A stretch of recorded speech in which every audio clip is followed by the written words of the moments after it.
vive Nicaragua, gente que no vende patria. Buenos días. Bienvenidas, bienvenidos a Sin Fronteras de hoy, el último día del primer semestre de 2023. Se fue junio, 30 de junio de 2023. Con Byron Baltodano Sandino y con Carlos Hurtado Ordóñez cuando son las 6 de la mañana con 30 minutos. Sin Fronteras, la revista con William Griggs Vivado. En la primerísima 91.7 y 105.3 FM.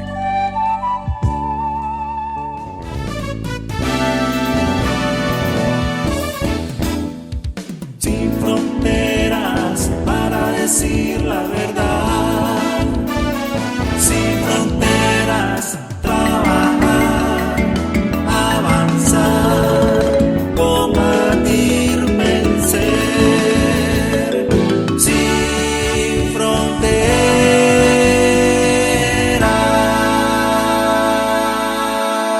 6 de la mañana con 35 minutos. Tengo muchos cumpleañeros hoy. Quiero saludar hasta Zaragoza, la República Independiente de Aragón. A Omar de Jesús, creo que es, ¿verdad? Alfonso de la Fuente. El hijo de Joaquín y de la Azucena. Ya está cumpliendo como 34, 35 años. Un día esto se casó, creo. Felicidades a los tres, a Omar, a Joaquín y a Azucena. Que ese es el fruto de su enorme esfuerzo y dedicación a lo largo de tantos años. También estuvo de cumpleaños y la profesora Idalia Mendoza. Saludos, Idalia. Y Meilín Suárez Narváez, creo que estuvo ya la Meilín va por los 90, a ver, por los 42, me dijo su papá. El compañero José Félix Suárez, que trabaja aquí con nosotros. Su hija mayor, creo que es, ¿no? Meilín Suárez Narváez. Y también estuvo de cumpleaños Elian Francisco Loaiziga Moreno, llegando a los 27, 28 años ya. Qué barbaridad, cómo pasa el tiempo. El 27 de junio, además del repliegue, recordamos a un extraordinario ser humano llamado William Díaz Romero, a quien tuvimos el honor de conocer y con quien tuvimos el honor de trabajar en los años 70. Asesinado brutalmente por la Guardia. Su cuerpo tirado por ahí, ya ni me quiero acordar. Y a través de William también recordamos a su mamá, Adalis Romero, otra mujer de esa extraordinaria. Y también cumplió el profesor Miguel Bonilla. De eso vamos a hablar en un rato.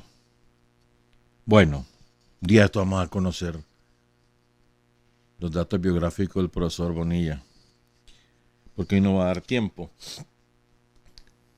porque el 28 de junio fue martes, perdón, el 28 de mayo fue martes, fue el día que aparecieron los restos de Bismar Martínez. Y el 29 de junio, ayer, fue el día que los secuestraron. Y yo creo que nosotros no podemos olvidar a Bismar.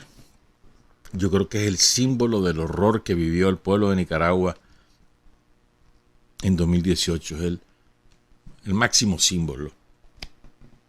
Ahí está concentrado en la atrocidad que vivió Bismar. Todo lo que implicó el golpe somocista. Y por eso creo que tenemos que recordar las circunstancias en que ocurrió. Y lo tenemos que hacer para que no olvidemos lo que vivimos. ¿Cierto? Hace 5 años y aquí, para nosotros en Nicaragua, que vivimos tan intensamente, el pueblo nicaragüense vive muy intensamente. Para nosotros en Nicaragua, 5 años a veces lo sentimos como 5 décadas. Lo que pasó ayer sentimos que fue hace como un mes. Porque uno vive muy intensamente. Hay muchas cosas que se suceden una tras otra, y eso hace que el tiempo se sienta de esa manera. Entonces yo creo que tenemos que recordar a Bismarck mucho más allá del programa maravilloso de la vivienda que lleva su nombre y que lo han perennizado a lo largo de la historia. Todo el mundo tendrá que preguntar quién era Bismarck Martínez y hay que contarle la historia. Entonces, más allá de tenerlo presente a través del nombre del programa Bismarck Martínez, que es en todo el país, no solo es en Managua, más allá de eso, hay que conocer, creo yo, mejor dicho, hay que recordar cómo fue.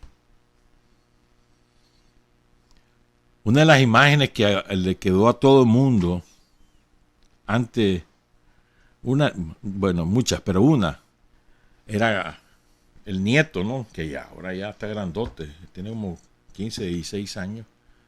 El nieto que iba siempre con el retrato de su papá en todas las marchas que convocaba el frente aquí en Managua.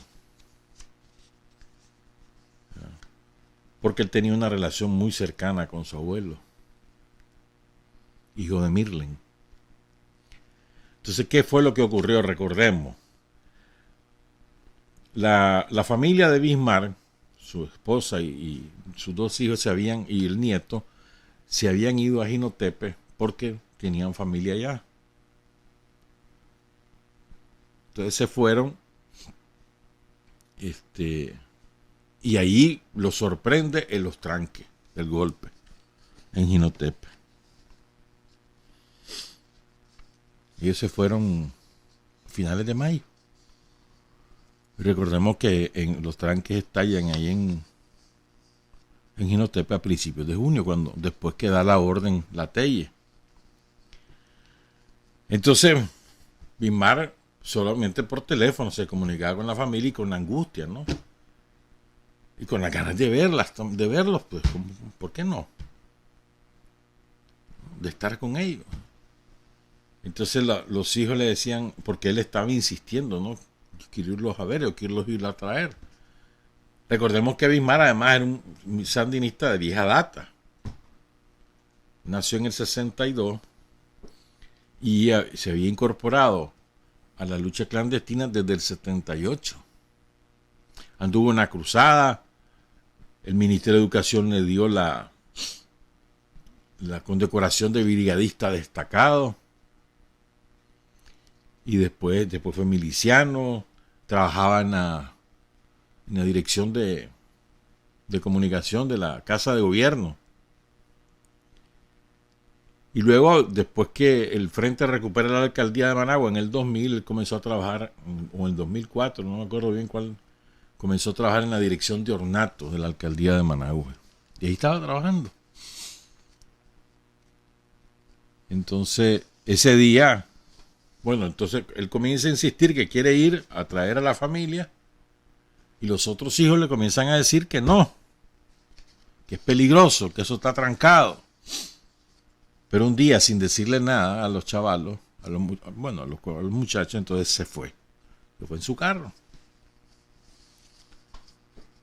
Y se va buscando por la carretera que une San Marcos con Jinotepe. En el tranque de Gertilandia lo detienen. Y ahí lo registran. Y su gran delito fue que le encuentran el carnet de militante del Frente Sandinista. Entonces ya lo bajan del carro. A golpe, ¿verdad? No, eso no fue, bájese señor, venga usted. No. A golpe y a insulto. Entonces se comunican los del tranque con los jefes somocistas que estaban en Jinotepe. Un individuo ahí le dice, tráeme ese viejo higüe. Pero y ahí lo someten a la primera golpiza, ¿verdad? Y se lo llevan al tranque de San José, del Colegio San José. El otro símbolo, ¿no? Pero el símbolo de las torturas, del horror que vivieron los jinotepinos, los caraceños, porque ahí hubo también secuestrados de otros municipios. Y allí lo empiezan a a torturar. Y son, yo no sé, o sea, lo que es la prepotencia del asesino, ¿no? El asesino cree de que será impune y tendrá poder toda la vida. Siempre es así. Se comportaron como los narcos. Vos has visto a los narcos colombianos o a los mexicanos, ¿no? Cuando están torturando a sus propios colegas o a gente de bandas rivales, que suben los videos, suben las ejecuciones, las decapitaciones, los fusilamientos, ellos lo suben. Y cuando lapidan a los rivales o a sus propios colegas, a los que acusan de traición, los lapidan y ellos suben esos videos, porque creen que van a ser eternos. Eso mismo le pasó a los somocistas. Ellos tomaron los videos y además los subían, a veces transmitían en vivo las torturas. Y subieron esos videos donde lo están torturando y el pobre hombre, o sea, preguntándole dónde están los paramilitares, ¿y dónde están? O sea, y él repetía una y otra vez lo mismo. Voy a ver a mi familia que aquí la tengo. Y los golpes. Yo no creo que alguien pueda olvidar lo que quedó ahí impreso en la retina de uno, ¿no? De aquel video, el horror que uno sentía y la impotencia, ¿no? De no poder hacer nada para liberarlo, primero liberarlo del sufrimiento, ¿no? Y luego liberarlo, devolverlo con su familia. Yo no creo que nadie pueda olvidar eso, pues. La cosa es que, bueno, eso era más o menos las 8 de la noche, más o menos, de aquel día, el 28 de junio. Y entonces, porque él se había salido como a las 7. Los mismos tranqueros contaron que fueron a esconder el carro para que no se supiera de que lo habían secuestrado.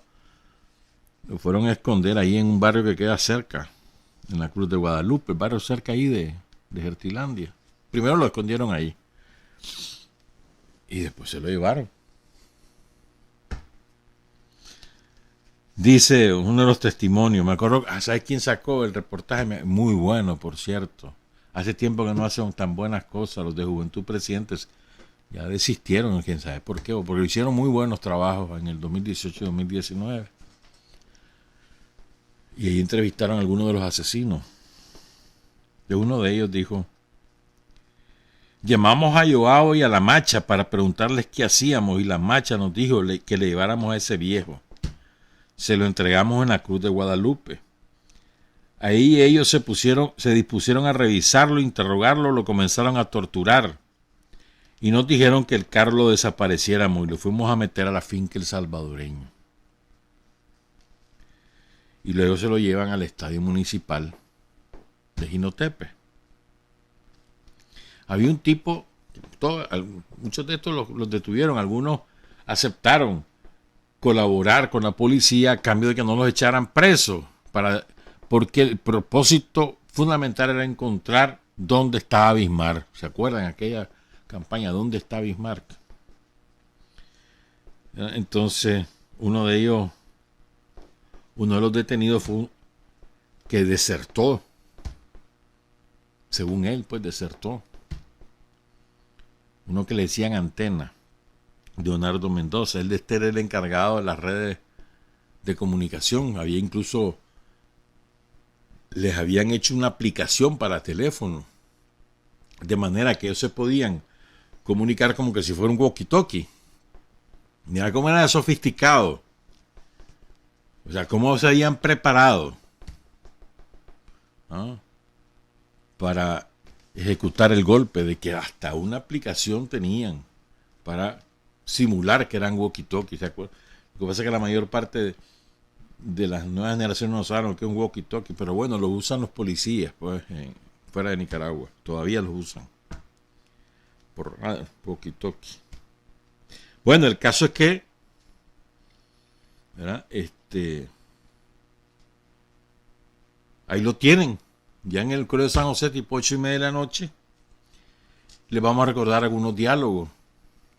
No lo olvidemos, compañera, no lo olvidemos, compañero. Vos sos sandinista, sos psicólogo. ¿Qué sabes vos de psicología? Contame. En la guerra viste aprender algo. ¿Qué es lo que aprendiste en el tiempo viejo? ¿Qué aprendiste con Daniel Ortega en tu tiempo? Y ahí los golpes. Tenían sin camisa, con las manos atadas en la espalda, ya sangrando. Un hombre que tenía en ese momento, tenía 5 años, ¿no? Tenía 57 años.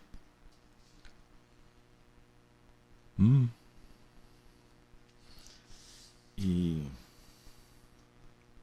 no, a ver, estaría cumpliendo 61 menos 5, 56 años. Y entonces, acuérdense de eso, sí. Ese es el propósito de hoy. No lo olvidemos, recordemos eso. Después le disparan, ¿no?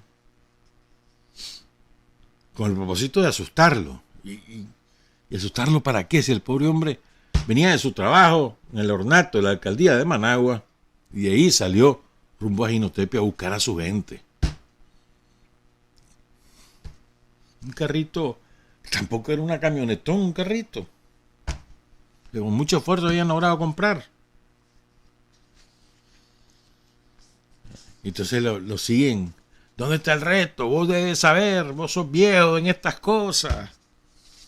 Acuérdate que aquí estás peleando por tu vida, le decían. O sea, claramente.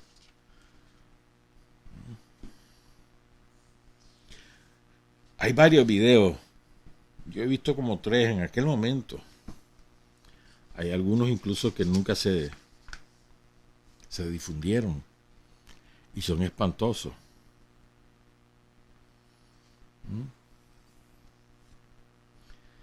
Y entonces incluso uno de ellos le llegó a cantar aquel estribillo de No se me raje mi compa, soy y seré militante, ¿no? Para burlarse, ¿no? Después incluso le pegaron una chiva de cigarro en el cuerpo.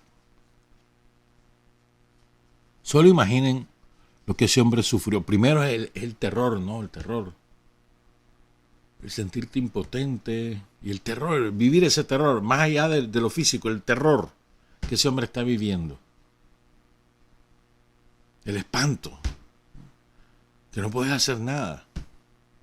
Y te están golpeando.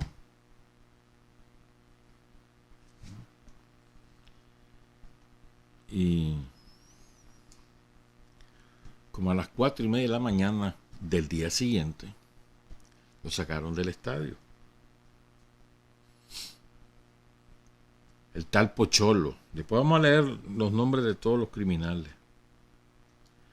Y ahí iban la tal Macha y el Joao, el criminal, el francotirador. Iba también un tal Jack Castillo, conocido como... No, Jack Castillo con otro tipo que le dicen Piel Roja.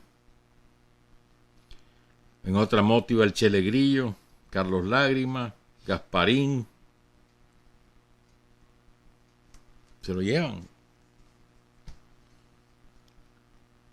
Allá, bueno, y comienza la búsqueda, ¿no? Porque su hija, su esposa denuncian, ¿ves? No vayamos a abismar.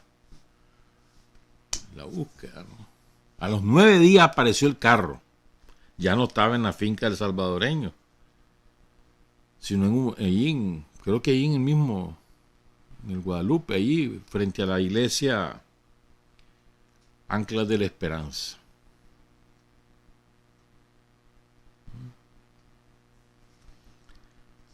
Y empieza, bueno, después que ya se limpia de tranque, se libera Jinotepe, se libera Diriamba, se libera todos los Carazo, y la búsqueda del cuerpo, ¿no?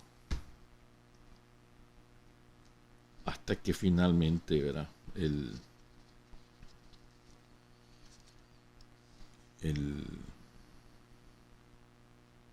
29 de junio, perdón, el 28 de mayo encuentran Me acuerdo cuando Rosario lo confirmó, ¿no? Mediodía, martes 28 de mayo.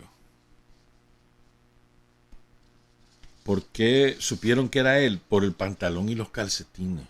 Así lo identificaron. Y encontraron su cuerpo en un cauce. Ahí lo habían sepultado. Y medio sepultado, porque ni siquiera era que estaba... Habían cavado bastante, ¿no? Medio sepultado.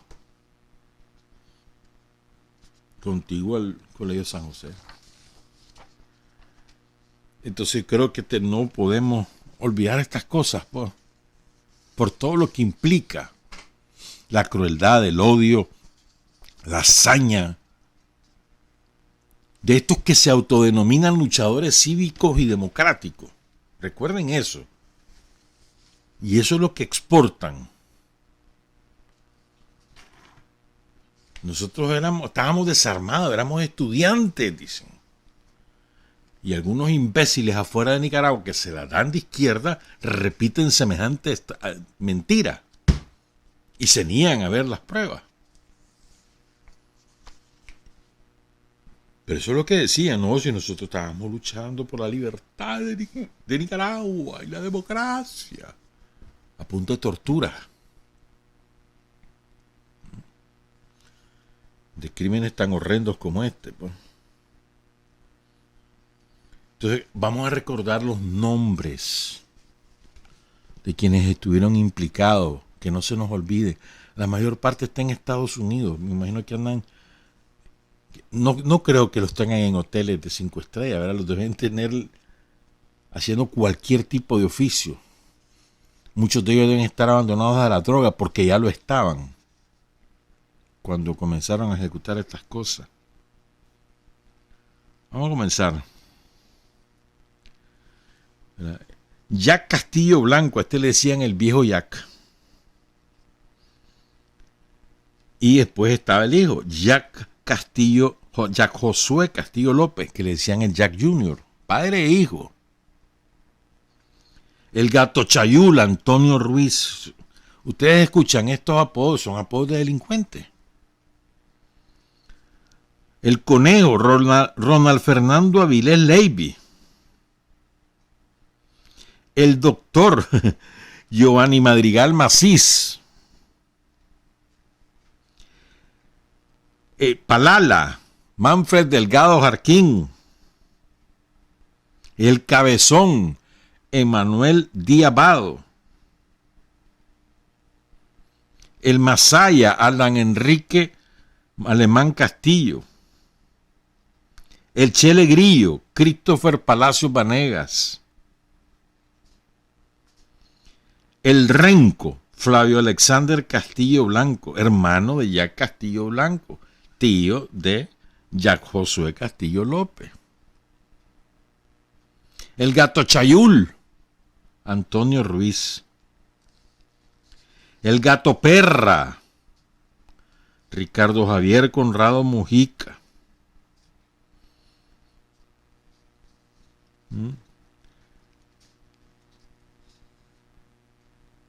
Roberto José Álvarez Roja, el Pocholo. Este es el jefe de los centros de tortura. Este es el que se encargaba. Y el Gato Perra era el que ejecutaba secuestros, violaciones, robaron esos desgraciados. La pobre gente salía, ¿verdad?, caminando a buscar su trabajo, que en una gasolinera, que en un establecimiento comercial, o que fuera de la ciudad. Le robaban sus centavitos, los obligaban a pagar peaje. Y además los aterrorizaban. Manoseaban a las muchachas, a las señoras. Horrible fue eso. Rodolfo Antonio Rojas Arburola, este era uno de los jefes, le conocen como Fito. Ahí anda, el gran demócrata. Y después está aquella drogadicta, ¿te acordás? Conocida en Diriamba porque le encantaba pasar todas las noches con un novio, el otro novio. Salió embarazada, después dijo que no sabía de quién era el papa, porque se lo había encajado al novio oficial, que era el tal Joao. Y pues no, si no sé quién es, dice, en un video. Y recuerdo que la bautizaron como comandanta. Me acuerdo muy bien de esas cosas. Pero bueno, se llama Naomi Urbina Marcenaro. Le dicen Masha y anda tirada a la calle de en medio. Y los jefes, recordemos los jefes. Tomás Maldonado, que ya se murió, que no descanse en paz. Piel Roja, Rodolfo Rojas Cordero, creo que este también ya se murió, que tampoco descanse en paz. Roberto Sancán Ruiz, este delincuente le parasita al pueblo de Estados Unidos porque recibe miles de dólares a través de la Fundación Oscar Arias ahí en Costa Rica. Se las pica de asesor militar. Por el diablo. Porque fue militar, fue del ejército. Y una de las jefas principales de las que más alentaba la violencia terrorista era la tal Dulce Porras. Dulce Porras Aguilar. Estos son los responsables del asesinato de Guimar Martínez. Más otros eran los que faltaron aquí. Para que no olvidemos. Que no tenemos derecho a olvidar y a contárselo a los chavalos, a los que en ese momento, hace 5 años, tenían 10 años, ya hoy tienen 15, ya tienen suficiente edad para saber todas estas cosas. Que no se olvide la circunstancia en que fue asesinado Guimar Martínez, que en aquel momento tenía 56 años. Honor y gloria a Guimar. Saludamos a su viuda, Mirlen, a su hija Mirlen, a Guimar Jr., a Oscar, y el que era un niño ya ahora ya va para hombre, ya debe andar por los 15, 16 años, José Daniel. Saludamos a todos y le decimos que con certeza no los vamos a olvidar. Vamos a hacer una pausa, regresamos a las 7:01. Hay hombres que luchan un día y son buenos. Hay hombres que luchan un año y son mejores. Pero hay hombres que luchan toda la vida. Esos son los imprescindibles. 7 de la mañana con 6 minutos. Yo quiero ahora compartir con ustedes los maestros. Porque ayer fue el Día del Maestro, saludamos atrasados el día a todas las maestras. Los maestros, ¿sabes que de cada 10 maestros, 8 son mujeres? ¿Sabías eso? De cada 10 maestros en Nicaragua, hay que decir ahora, no hay que decir maestro, hay que decirle el Día Nacional de la Maestra, así debería ser. De verdad, lo digo en serio. Entonces, para que dentro del que el genérico sea maestra y no maestro, porque de cada 10, 8 son mujeres, cifras oficiales.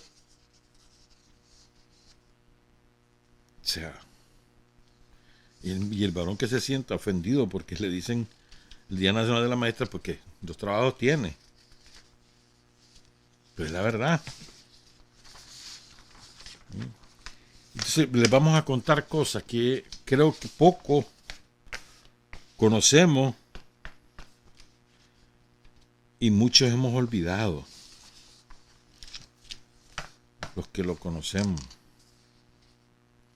Y les vamos a dar algunos hechos concretos de hoy. De cómo estamos hoy. Y quiero empezar, ¿verdad?, con algo que también se nos ha olvidado. Cuando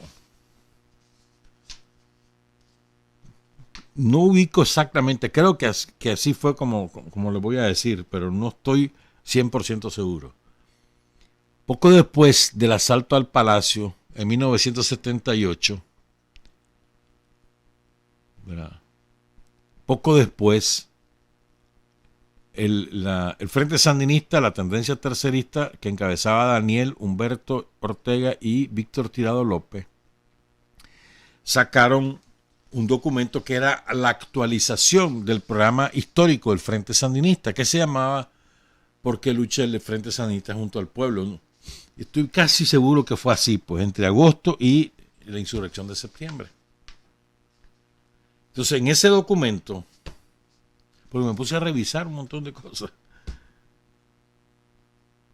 en el punto 6 dice lo siguiente.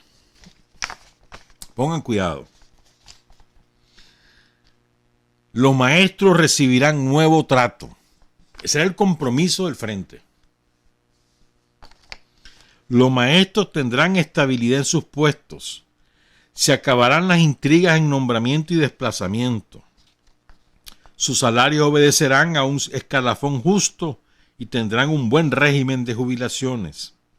Sus sueldos les serán pagados puntualmente y recibirán la oportunidad de capacitarse permanentemente. Ya vamos a desmenuzar esto como hemos ido en el cumplimiento.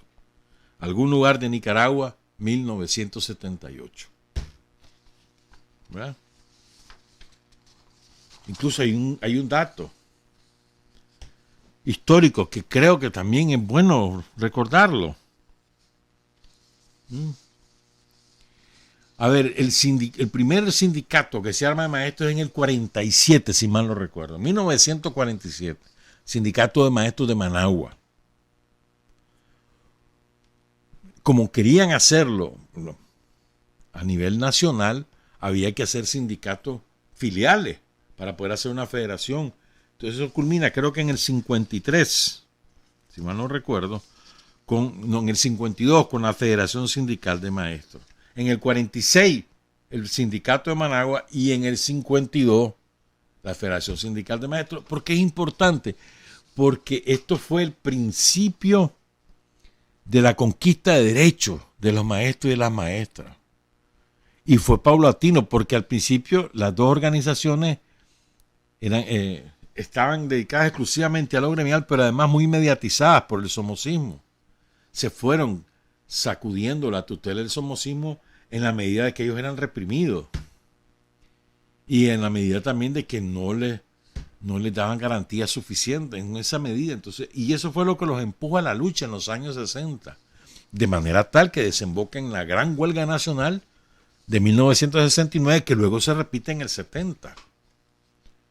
Y como consecuencia, el somocismo despidió a casi toda la dirigencia de la Federación Sindical de Maestros nacional y de las filiales departamentales. Pero decenas de compañeras y de compañeros despedidos. Y además que les prohibieron volver a trabajar en las entidades públicas. Muchísimos de ellos nutrieron a filas del Frente Sandinista. Se dedicaron al periodismo, se dedicaron algunos lograron emplearse como en cargos administrativos en distintas entidades como la universidad, por ejemplo, la Universidad Nacional. Pero fueron momentos muy difíciles para los maestros y para las maestras, ¿verdad? Hasta que al calor de la lucha, en plena lucha revolucionaria, o sea, el país estaba encendido, literalmente encendido, y gracias al empuje de los dirigentes del Frente en la clandestinidad, se funda la Asociación Nicaragüense de Educadores, o la Asociación Nacional de Educadores de Nicaragua, ANDEN, el 4 de febrero de 1979, antes del triunfo.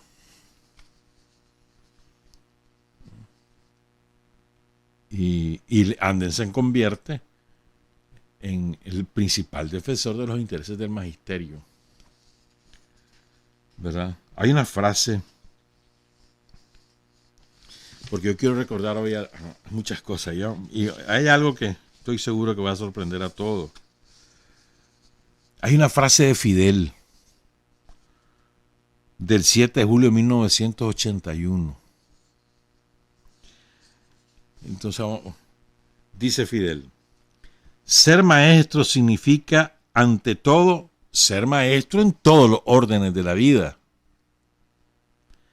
En el ejercicio de la profesión de maestro está implícita su ejemplaridad, divisa del educador comunista.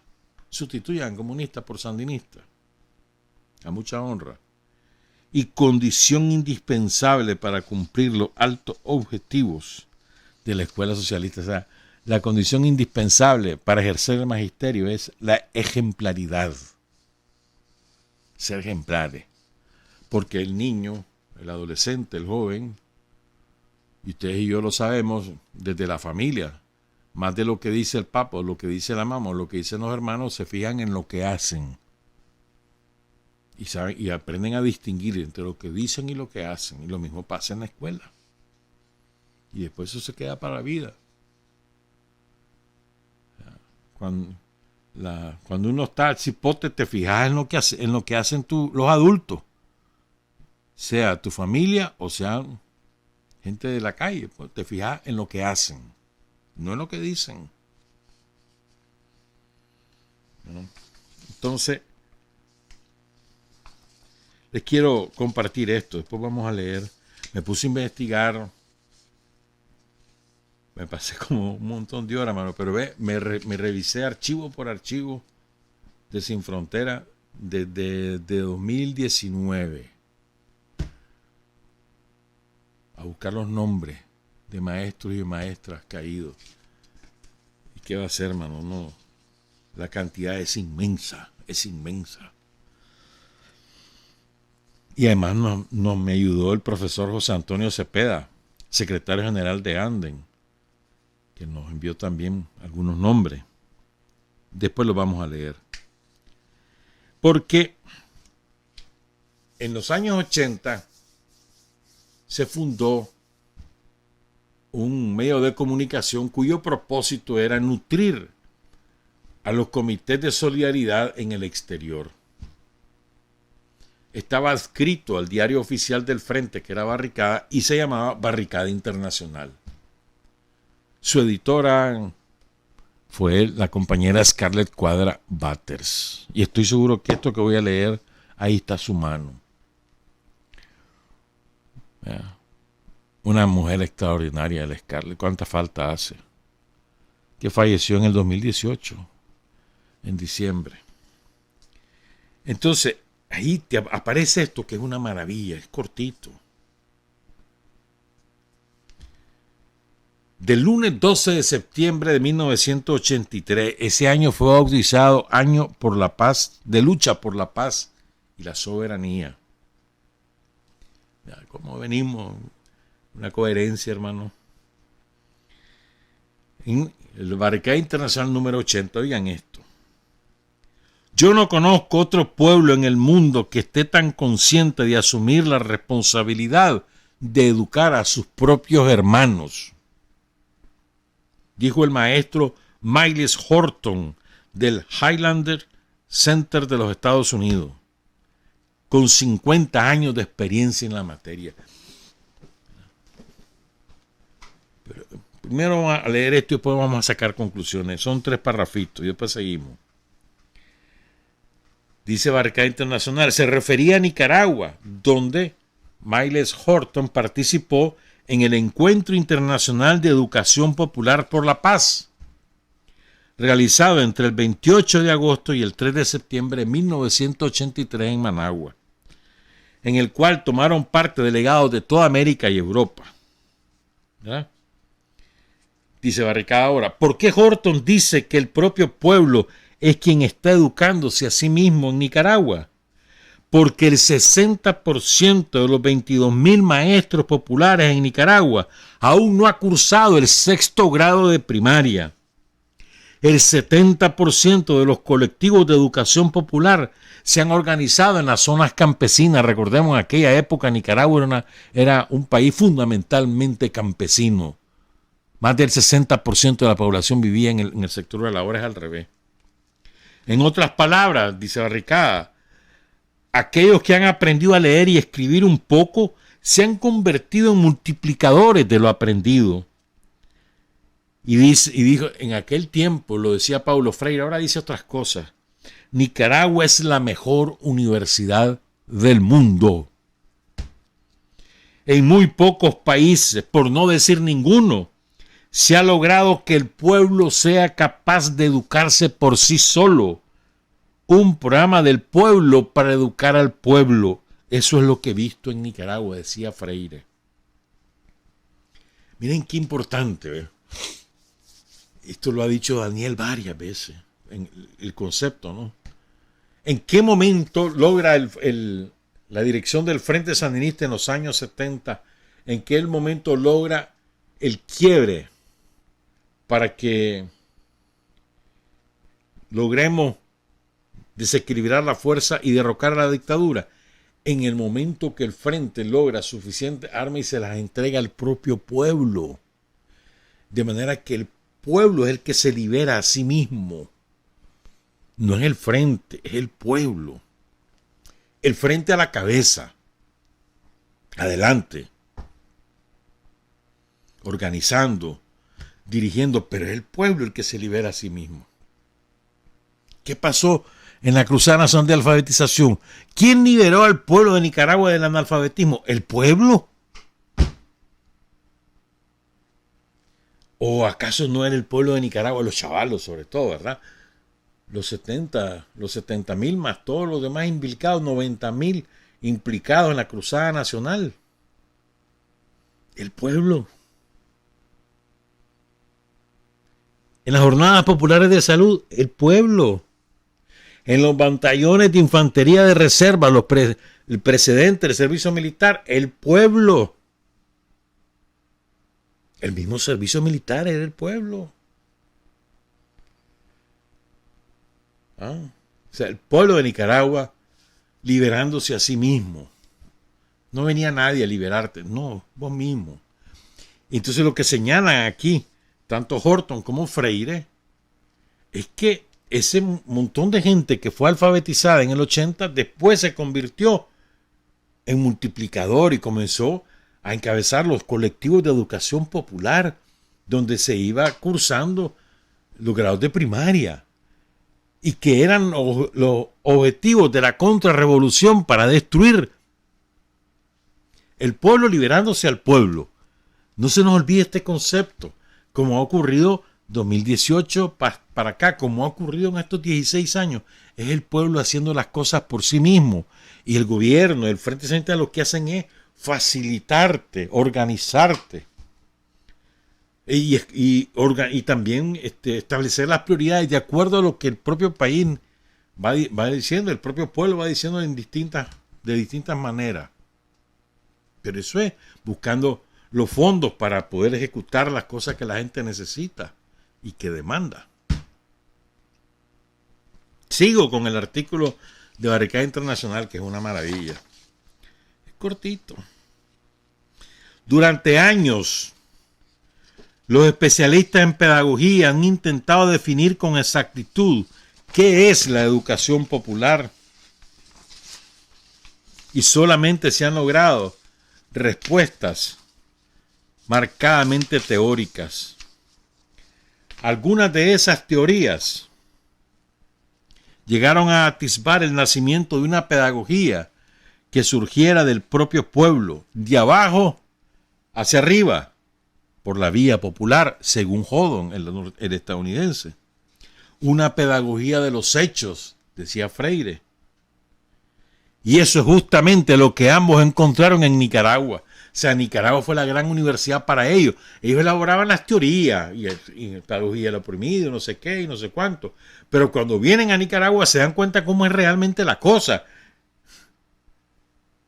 Y yo me acuerdo de eso, felicidad absoluta. De cómo un país entero era un laboratorio de educación popular y cómo el pueblo era capaz de educarse a sí mismo. El proceso comenzó con la cruzada en 1980, cuando se le enseñó a leer y escribir a más de 400,000 nicaragüenses.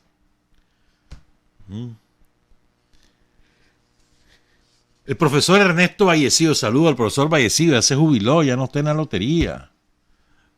Saludo, profesor. Era viceministro de Educación de Adultos. Él se encargó de esta parte. Una vez que termina la cruzada, se creó el Viceministerio de Educación de Adultos, el VIMEDA. Y el profesor Vallecillo se encargó de esto. Entonces el profesor Vallecillo contaba en ese reportaje lo siguiente. El somocismo necesitaba una amplia fuerza de trabajo rural, sin calificación, empobrecida, que no supiera leer ni escribir, para que cada 3 o 4 meses del año recolectara las cosechas de café, algodón, caña de azúcar. Para eso lo quería. O sea, el somocismo necesitaba fuerza de trabajo barata y embrutecida, que no tuviese ningún conocimiento, para que fácilmente la fueran guindando. Del algodón a la caña, al café, del café al hambre. Y que nadie protestara. Y que el que protestara le caía la guardia encima, como le pasó a todos los sindicalistas allá en Rancho Grande, encabezado por Bernardino Díaz Ochoa y por la Benigna Mendiola. La sangre. El profesor Vallecillo decía en esa época, ¿no? La educación popular es ante todo un derecho del pueblo y una experiencia de participación masiva. Y sigue el profesor Vallecillo. La educación popular en Nicaragua fue también la edición de nuevas cartillas de alfabetización que no eran apolíticas, sino expresión del sandinismo para construir la nueva Nicaragua que soñó Sandino. Es absurdo decir que la educación tiene que ser apolítica, es exactamente al contrario. La educación en cualquier país del mundo es esencialmente política, en una en otra dirección, pero es política y es ideológica, claro que sí, obviamente. Ahora, depende de la clase que domina esa nación, así va a ser la educación. Si la clase es la oligarca, te van a ocultar las raíces de los problemas del país, te van a ocultar las tradiciones a las que ha sido sometido ese pueblo, como ocurría con nosotros. O sea, vos sabías que el 14 de septiembre no era una fecha que se celebraba en Nicaragua, porque se ocultaba el significado de la batalla de San Jacinto. Hasta el 56, 57 que lo hace para el centenario, que lo hace Carlos Fonseca y que se va. Es el primero que hace Carlos Fonseca. Es el primero que hace la romería a la hacienda San Jacinto, que estaba totalmente abandonada. Lo organizó ahí en el Goyena y recogieron entre todos para el pasaje y se fueron. Pero hasta entonces, incluso hicieron una obra de teatro ahí con los chavalos del Goyena. Entonces, la educación nunca ha sido apolítica. Nunca. Siempre ha sido estrictamente política. Lo que pasa es que quien impone los contenidos es las clases dominantes. Y Nicaragua gobierna el pueblo, hermano. Sigo. Entonces, esto es lo que decía el profesor Vallecillo, ¿no? La educación popular también fue la creación de brigadas urbanas de alfabetizadores, de milicias obreras de alfabetización, de brigadas de ANDEN, de la Asociación Nacional de Educación de Educadores Nicaragüenses, perdón. Fue la subida de los jóvenes a la montaña a divulgar el abecedario entre los campesinos y que a su vez aprendieran a caminar por el monte, a andar en mula, a identificar cada flor y cada fruto, los chavalos que llegaban. Y yo me acuerdo de mi mamá alfabetizando en su casa, porque llegaban de las zonas rurales. Después de la cruzada se creó el programa de educación popular básica de adultos, que permitió a 160,000 personas seguir recibiendo clases en 19,056 colectivos de educación popular, diseminados en todo el país, en los 4 semestres entre 1981 y 1982. De los alfabetizados, 41,000 estaban ya en el 4º nivel de la enseñanza básica en ese momento, en el 83. Y después podían continuar sus estudios en el sistema educativo rural o en el técnico, cuando concluyeran el 6º y el último nivel de la educación especial. Ahora vamos con el otro aspecto, que lo cuenta, repito, el profesor Vallecillo. 1983, hace 40 años, profesor, ¿cómo ha pasado el tiempo? No todo es fácil, dice Barricada Internacional. unos 4.000 colectivos de educación popular funcionan en las fronteras norte y sur del país y atienden regularmente a 40.000 campesinos a pesar de las amenazas somocistas. Desde que Georgino Andrade, brigadista del Ejército Popular de Alfabetización, fue torturado hasta la muerte por los contras en San Francisco del Norte, al negarse a denunciar a sus compañeros, fíjense bien, entre el asesinato de Georgino en mayo de 1980 y la fecha de este reportaje de Barricada Internacional, que estamos hablando de septiembre de 1983, ya estás hablando de 3 años y un poco más. Pongan cuidado. Han sido asesinados en Nicaragua 87 maestros y promotores de educación popular. Solo en el 83, ya vamos a actualizar esto, 32 asesinados. Y solo en la Segovia, Estelí Madrino en la Segovia, habían asesinado a 14. O sea, está hablando que casi el 50% de los maestros asesinados fue en la Segovia. Y no era fortuito, era deliberado asesinar maestros para impedir que el pueblo siguiera liberando al pueblo del analfabetismo y de la falta de conocimientos. Oigan esto, qué lindo. En ese encuentro llevaron a un cipote de 13 años. ¿Qué será de este muchacho? ¿Verdad? 13 años, hace 40, tiene 53 ahorita. ¿Qué será de él? Sería bonito saberlo, ¿verdad? Santiago Vázquez. A este chavalito lo había secuestrado la contra. Él era maestro, 13 años. Y entonces tenía su colectivo de educación popular. Y allí le daba seguimiento a los alfabetizados. A eso se dedicaba. 13 años. Entonces lo llevó la contra. Se lo llevó a Honduras. Ahí lo tuvieron en un campamento en La Lodosa, pero en Honduras. Y los contras habían asesinado a su papá.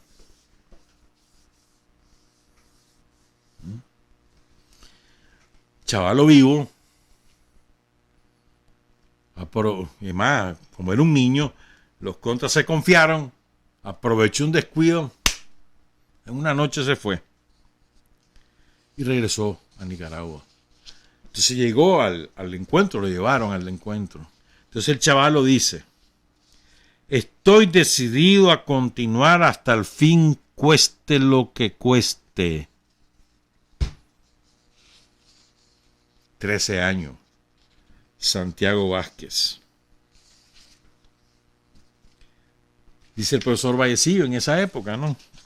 El papel fundamental de la educación popular en Nicaragua es fortalecer la conciencia del pueblo trabajador, ayudarlo a redescubrir su identidad nacional libre de imposiciones foráneas e impulsarlo a participar activamente en la construcción de una nueva patria. Decime qué cosa es diferente de eso que hacíamos en los 80 a lo que hacemos ahora. Decime algo que sea distinto. Redescubrir la identidad nacional, libre de imposiciones foráneas, impulsarlo a participar activamente en la construcción de una nueva patria.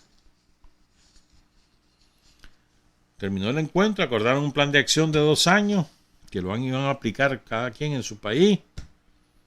Y dice el profesor Vallecillo: desde el punto de vista de la experiencia nicaragüense, lo primero que hay que hacer para conquistar al derecho, esto es fundamental, voy a repetirlo, es que de esto quiero hablar, pues este es el fondo de todo lo que queremos comentar.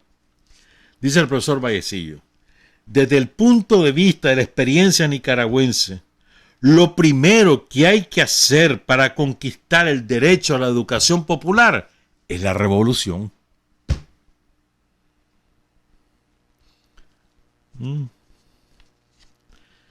Y entonces en el encuentro dijeron, ¿verdad?, es indispensable defender la paz en Centroamérica, defender a Nicaragua, que es una gran escuela popular. O sea, ¿querés tener la educación para el pueblo? Tenés que hacer la revolución. O sea, primero es lo primero. No existe ninguna experiencia en el planeta Tierra en el cual el pueblo pueda tener una educación liberadora si el pueblo no es el gobierno. No existe. ¿Querés una educación liberadora? ¿Querés un trato digno al magisterio? Tenés que hacer la revolución. Por lo tanto, una vez que tenés la revolución, la principal tarea es defender la revolución, porque te defendés a vos mismo.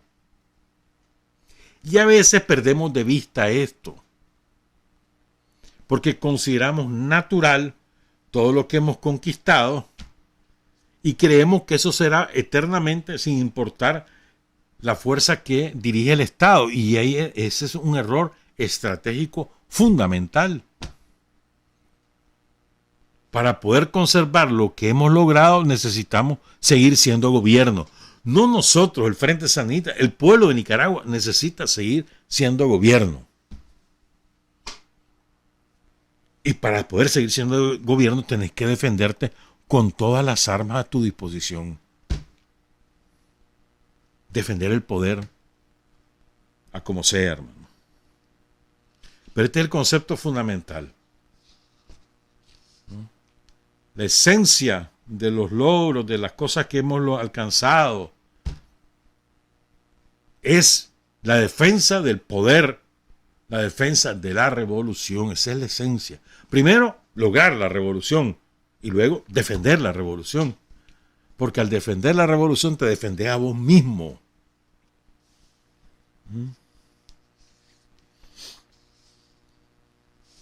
Entonces ahora, ¿qué hemos hecho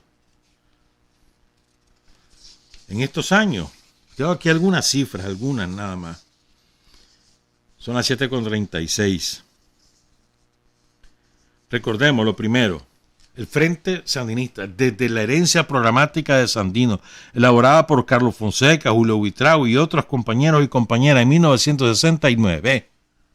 Desde entonces, siempre enarboló la educación como una de las principales reivindicaciones. Siempre. Por eso, Daniel, 2007, asume el 10 de enero. El 11 de enero está firmando el decreto. Educación gratuita, salud gratuita. Y lo que costó, hermano. Porque no fue solo por el decreto. Después costó erradicar. No solamente ¿cómo te dijera yo? Los instrumentos que había creado el somocismo para cobrar a los padres de familia por la educación de sus hijos y a las familias en general por la salud, sino también erradicarlo de aquí, de la cabecita. Costó. Eso no es un decreto. El decreto es el inicio. Y yo me acuerdo de haber oído a Gustavo Porras una y otra vez solicitarle a la población que denunciara los cobros si se estaban haciendo. Y nomasito, denunciaba a la gente y nomasito tomaban medidas. Me acuerdo bien, en Lenin Fonseca, en el Manolo, etcétera, pues. 2007 y 2008, eso fue así, hasta que se radicó. Y ya eso no existe. ¿Verdad? Pero fíjense, yo tengo un documento del gobierno, creo que del año pasado. Entonces, mientras el somocismo desalentaba el ingreso de los niños y de las niñas, de los adolescentes a las escuelas, y lo desalentaba de varias maneras. Primero, creando condiciones de miseria para que el padre y la madre desistieran de enviar a sus chavalos a la escuela, por muy lejos que les quedara, para que les ayudaran en las labores agrícolas y les ayudaran a la sobrevivencia, porque no queda de otra. Y segundo, no haciendo escuelas, o no contratando maestros, o teniendo escuelas en deplorables condiciones. Es la que trata el somocismo del capitalismo. Nosotros es al contrario. Alentamos que el chaval o la chavala, como construyendo escuelas, reparando las que hay hasta donde se puede. La merienda escolar, qué importante que es la merienda escolar, mi hermano. Ahí la vemos, cada 3 meses están trasladando. Ahí va los maestros, la maestra se organizan, los padres de familia, los mismos chavalos, el ejército ayuda, la policía ayuda. Y van a la caravana. Qué importante que es la merienda escolar. Porque hay muchas familias que no pueden mandar a sus hijos desayunados. La merienda. ¿Te acordás que la rata Montealegre eliminó el vaso de leche? El vaso de leche. ¿Se acuerdan de eso? Bueno. Aquí son 1.200.000 raciones diarias. Creo que un poco más estamos ya. Raciones diarias. Y los padres, las madres se organizan, cocinan, ponen el ¿cómo es que le llaman? Hay un nombre, no me acuerdo ahorita. Le agregan cositas, pues que un huevo, que queso, a lo básico que entrega el gobierno le va agregando a la gente. De sus propias posibilidades. ¿Verdad? Cuando el Frente Sandinista recupera el poder en el 10 de enero de 2007, había 27.000 aulas destruidas.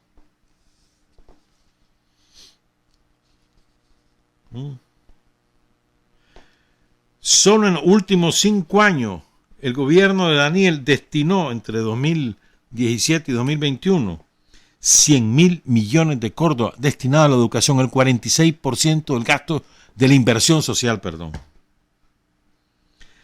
Se han construido, reparado o ampliado, cifras de 2021, 40.000 aulas y ambientes escolares. Se han entregado 500.000 pupitres. ¿Te acordás de aquella imagen de los niños con sus pupitres tutos que iban desde la casa, mano, para poder ir a la escuela? ¿Se acuerdan de esa imagen? Todavía en algunas zonas todavía hay eso, pero ya eso es excepcional. Lo universal es que todo el cipoterío tiene su pupitre. Ya no hay chavalos sentados en la escuela. Me acuerdo de la imagen de Luis Alfonso Velázquez. ¿Se acuerdan de eso? En un colegio de Managua, sentado en el piso todo, y él escribiendo, mano, yo no quiero que esto siga así. Bueno, comparen cómo estamos ahora. El corazón de esto son los maestros y las maestras. Al revés, las maestras y los maestros. Me tengo que acostumbrar yo también a eso. 78% de los maestros de Nicaragua, por aquí tengo la cifra que me la ofreció el profesor Cepeda, 66.448 maestros trabajan en todos los niveles y modalidades educativas del país, incluyendo el aparato administrativo, ¿no? O sea, 66.500. Es un verdadero ejército de maestras y de maestros los que trabajan en la educación pública. Estamos hablando de la educación inicial, la educación primaria, la educación secundaria. Y no estoy hablando ni de la educación técnica, que son como 4.000, ni la educación superior, que quién sabe por dónde andarán. Entre todas hay un montón de universidades, deben andar, me imagino yo, por lo menos 10.000 deben tener. Entre todas las universidades públicas, hay un montón de universidades públicas. Y no me estoy metiendo a lo privado, que ahí hay otra cantidad enorme de maestros. ¿Verdad? Entonces, si vos sos una obrera de la zona franca, vos tenés garantizado que tu cipote, desde que nace, ya tiene la posibilidad de un CDI, la educación inicial, es decir, preescolar en sus tres niveles, después a la primaria, después a la secundaria, después, si quiere el chaval ser un técnico, ser un profesional, o la chavala, lo tenés garantizado en alguna escuela técnica de INATEC o en alguna universidad, y todo eso es gratis. Cuando en la vida había sido así. Eso lo tenés asegurado.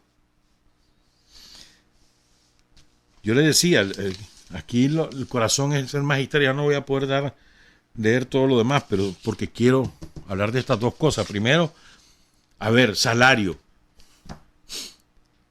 ¿Ya? El maestro, la maestra, todavía no ganan lo suficiente. Esto es verdad. Pero comparen. En el 2006, a precio actualizado, dolarizado, en el 2006 ganaban $80 mensuales. Hoy ganan promedio $300. Estás hablando de casi el triple. En 16 años. Casi el triple. Salario nominal. Es decir, dinero en efectivo. Y salario promedio. Hay distintos niveles. Primero. Segundo. ¿Te acordás que Enrique Bolaño lo que dijo? No me olvido. Hey, si ellos tienen tiempo libre, que se vayan a vender las pacas. ¿Se acuerdan? Que vayan a vender pacas. En eso pasan un montón de tiempo desocupados. O las maestras, que vayan a lavar y a planchar, así se ajustan el salario. Pero nosotros no podemos pagar más. Bolaños, que no descansen en paz. Entonces yo creo que el corazón de esto es la dignificación del magisterio, y eso es lo que ha logrado el Frente Sandinista y Daniel. Porque ahora no los mandan a andar vendiendo, ni los fuerzan a hacer esas cosas, ni a tener las dobles plazas. Pero además, dignificación que implica la capacitación permanente. O sea, si el maestro no se capacita ahora, no se actualiza, es porque no quiere.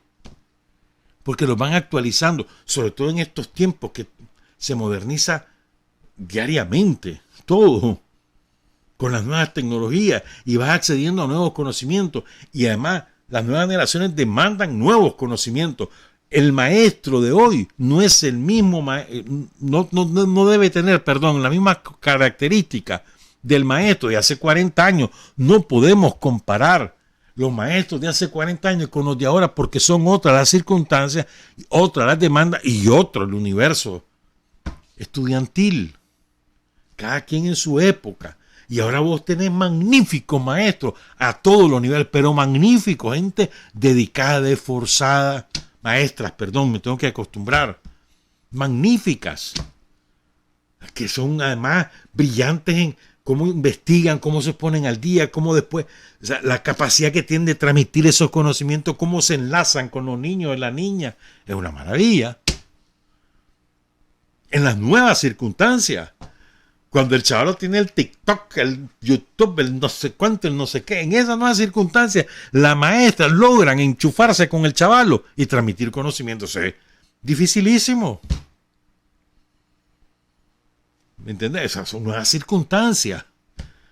Y los maestros, las maestras han logrado actualizarse, tener sus suficientes conocimientos y poder de esa manera trasladar esos conocimientos a sus niños, a sus niñas, a sus alumnos, y conservar autoridad. Porque, ¿qué pasa? A veces ocurría de que la maestra tenía menos conocimiento tecnológico que la niña o el niño. Entonces, y de ahí, ahora ya no, ya se han actualizado, y eso se lo facilita el gobierno. Eso es dignificación. Eso te fortalece la autoridad. Hemos tenido problemas en eso, en la distorsión de la autoridad, pero esto se ha ido corrigiendo poco a poco. En la medida que el maestro y la maestra tiene también los conocimientos suficientes. Eso fortalece tu autoridad ante los alumnos. Esto es muy importante, ¿verdad? Y además hay otra cosa. Usted decía, salario nominal y salario real. Estos son categorías marxistas. Pero el salario nominal es lo que te dan en efectivo. El salario real es lo que podés, a lo que tenés acceso realmente.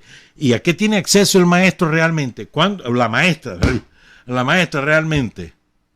¿A qué tiene acceso? Transporte. ¿Cuánto cuesta el transporte? ¿Cuánto te significa de ahorro para vos en el transporte? En una familia de 5 personas, $580 anuales. Eso significa para vos y para todo el mundo. Entonces, en el caso de las maestras, $580 más al año por la vía del subsidio al transporte. En salud, te significa $845 al año por la vía de la gratuidad. ¿Ya? Eso es parte de tu salario real. Es la verdad. Y la dignificación del magisterio, eso no tiene precio. No tiene precio. El trabajar en un aula, en un edificio bonito, bien cuidado, eso no tiene precio. Todas esas son cosas que la revolución ha hecho por el magisterio y yo estoy seguro que las maestras lo saben considerar y lo defienden. Para mí la mayor obra de las maestras en este país es crear conciencia de patria. Como fue en aquellos años donde las maestras y los maestros casi clandestinamente nos enseñaban la historia diferente a la oficial y nos empujaban a la lucha, a la juventud de la época. Finalmente, como ya nos vamos, quedan apenas 10 minutos y yo quiero cumplir con esto porque me parece muy importante. Quiero rendir tributo a los maestros caídos a lo largo de estos años, a los maestros que se incorporaron a la lucha clandestina, a las maestras y los maestros asesinados por la contrarrevolución en los años 80, a las maestras, los maestros asesinados en los 90 y también en 2018. Qué desgracia. Entonces, yo no he hecho una lista exhaustiva, es lo que yo he logrado de acuerdo a los archivos que dispongo y gracias también al profesor Cepeda, que con la ayuda de maestros y maestras de algunos municipios completamos, pero está muy lejos de ser una lista exhaustiva. Le ofrezco disculpas a la familia de héroes o de mártires cuyos nombres no los voy a leer pues, porque no los tengo. Pero no es intencional, sino que es lo que pudimos.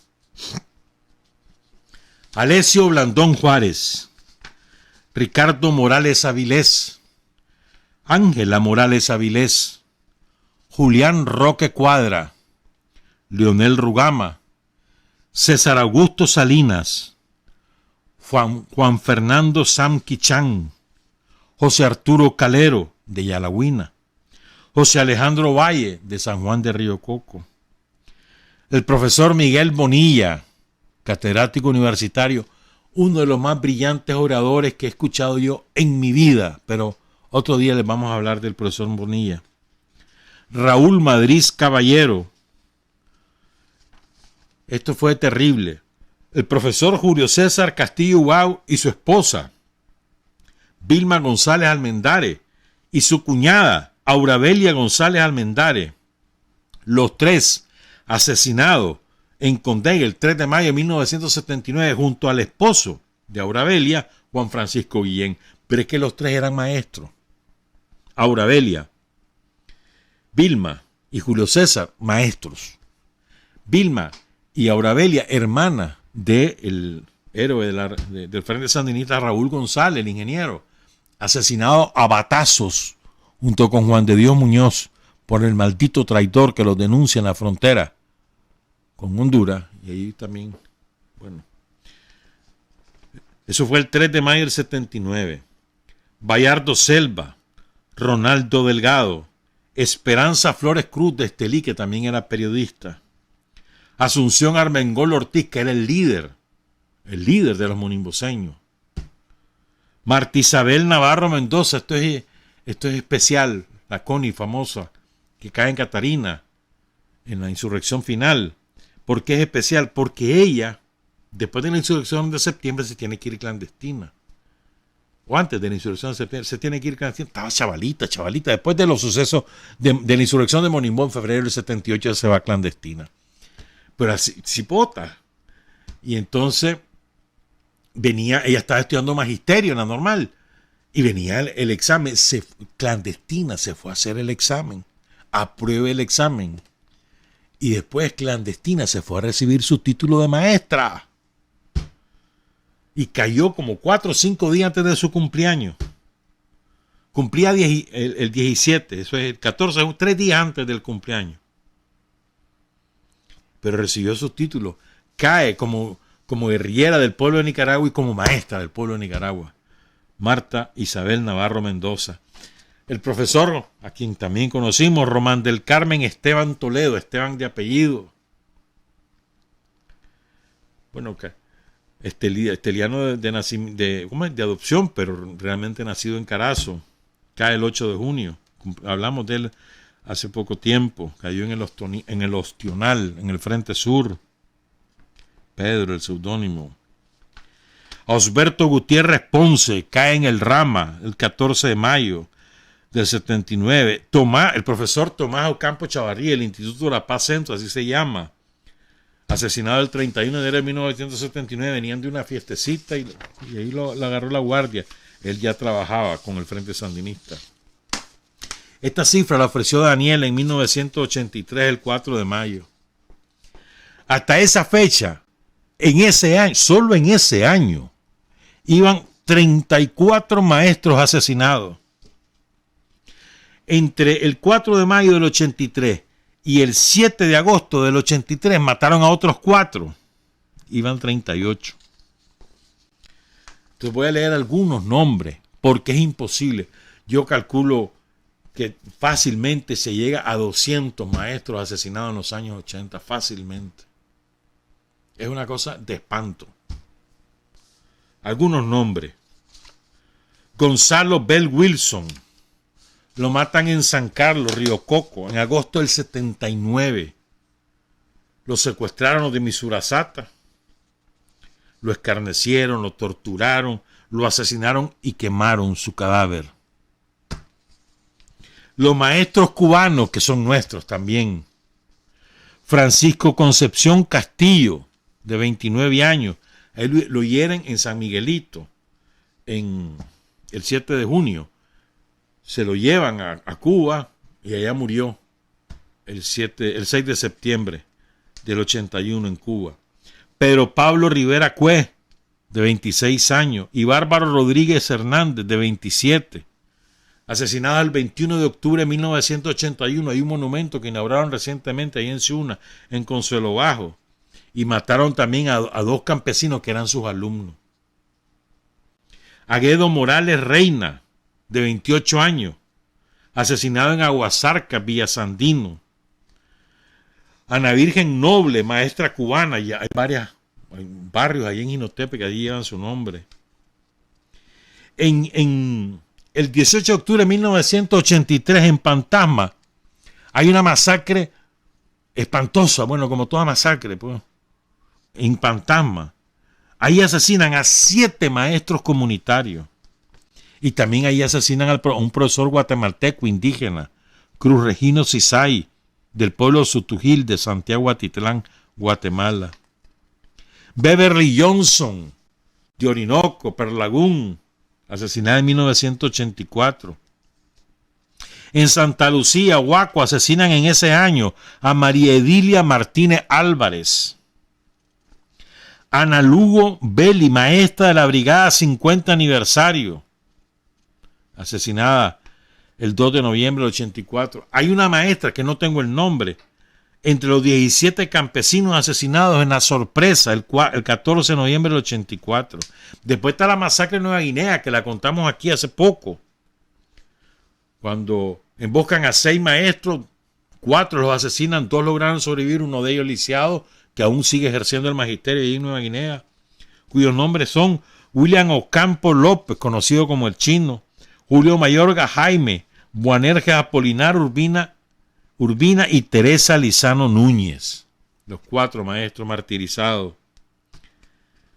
De la Brigada 50, no tengo la fecha de un compañero, un maestro asesinado en una comunidad de Río Blanco, cuyo nombre es Luis Alberto García López.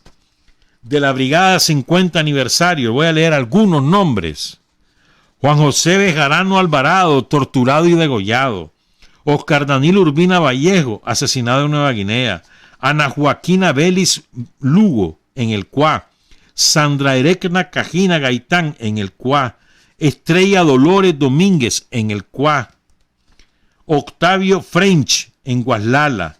Noel Girón, Marta Lorena Vargas, José Antonio López, este murió accidentalmente, Pedro Espinosa Amaya, Adrián Ferrufino, Ana Julia Ortiz, secuestrada y asesinada Elman Luis Cortés Ciésar, secuestrado y asesinado. Guillermo Ruiz Martínez, secuestrado y asesinado. Luis Ramón Blandón Seas, conocido como el original, secuestrado y asesinado. Maestro solo del municipio del Rama, tengo esta lista. El primer héroe y mártir de la alfabetización en el Rama, su nombre Eduardo Girón Valle, asesinado el 14 de mayo de 1980. Benedicto Bravo Urbina, William Luna Mairena, Agustín Fernández López, Juan Lazo Centeno, secuestrado y asesinado. Lo mismo José Dolores Ortiz, Rafael Benítez Sosa, Ernesto Moreno, Denis Armando Amador, un maestro formado en Cuba, en la brigada Georgino Andrade.